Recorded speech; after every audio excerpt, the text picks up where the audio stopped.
Good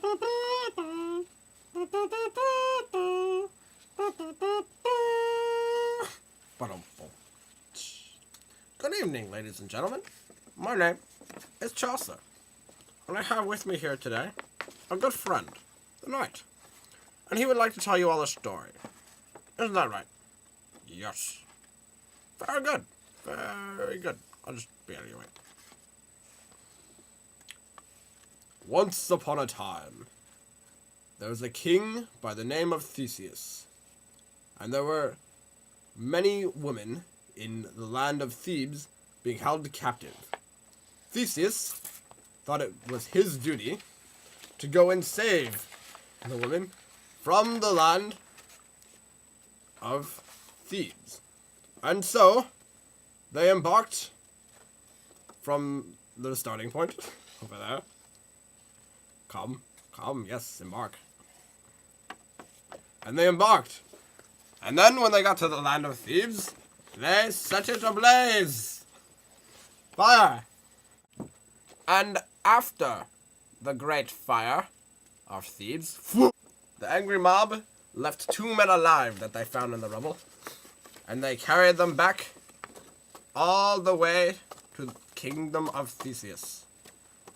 And there was one happy man in the mob. And they were imprisoned by Theseus because they were of the enemy of Thebes. But while in prison, they noticed in the courtyard of Theseus a beautiful maiden. And they were locked away in a high tower. Not a low tower, mind you, a high tower. And in the courtyard down below, they noticed the most beautiful maiden they had ever seen.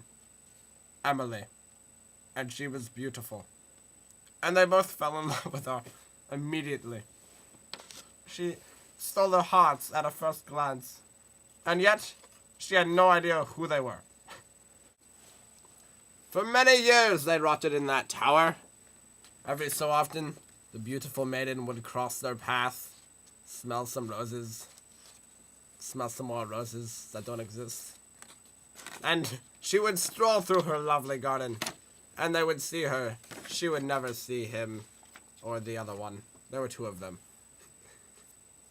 But then one day, a man who had joined the mob to Thebes, Prometheus, remembered doing business with Arcite quite a while ago in Thebes.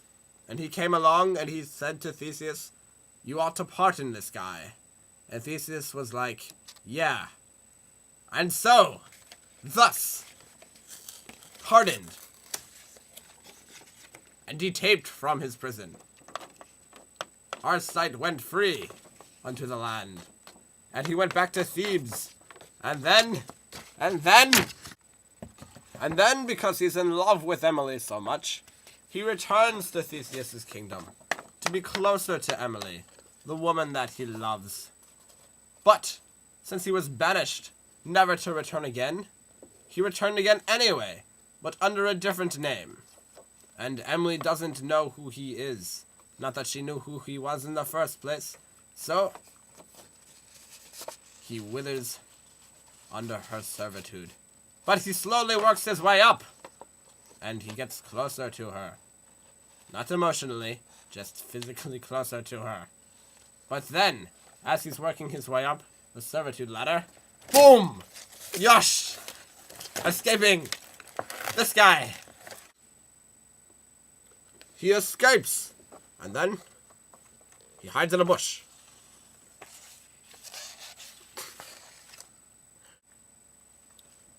Palamon is in the bush, and Emily is not anywhere nearby. And then, Arcite starts going into account of the things he remembers and how awful the prison was, and how awful his life is now, and how he envies Palamon. And Palamon jumps out of the bush, and he goes, "Aha! Aha! I knew it. You weren't going to come back for me, you came back for her." But seeing as they both loved Emily, They knew that they had to do what they must have had to do, which was totally fight each other. And then there was a rumble thingy that appeared. Pow! Bam! Fighting! It was hardcore. But then, along comes... And along comes... Theseus. Punch, punch, punch. Theseus breaks up the fighting between Arcite and Palamon and thinks of a brilliant idea on how to solve their differences. He thinks of a tournament where each person must acquire 100 people in 50 weeks, and whoever is the winner of this tournament will receive the love of Emily. Then he sends both Palamon and Arcite off their separate ways to gather their 100 people. Goodbye. I will go this way, you go that way. Okay. After 50 weeks, Arcite and Palamon meet in the arena that was graciously built by Theseus.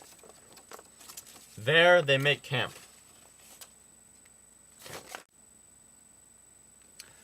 During the night, Palamon, Emily, and Arcite go to pray at different shrines built into the arena.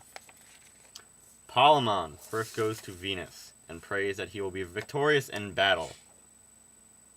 Emily goes to Diana and prays that she will never have to marry either one of them. Then Arcite goes to Mars and is assured that he will be victorious in battle. When the three return from their shrines to go to bed, Venus and her father Saturn agree that even with the help of Mars, Palamon will still win the battle. The day of the battle, Arcite and Palamon get their armies together, and then Theseus says for them to fight. Pow, pow, bam, bam, bam. After the fight, Palamon is stricken down by Arcite. Even though the assurance of Venus, Palamon loses the battle. In a fit of rage, Saturn shakes the arena, throwing Arcite off of his horse, crushing his breastplate, and mortally wounding him. Blech. Palamon, being a good friend, goes to Arcite's aid. He has officially won the battle and received the love of Emily, but Arcite is now mortally wounded and will die. He confesses his friendship to Arcite and never wanted to fight over the woman, Emily. And that concludes the Knight's Tale.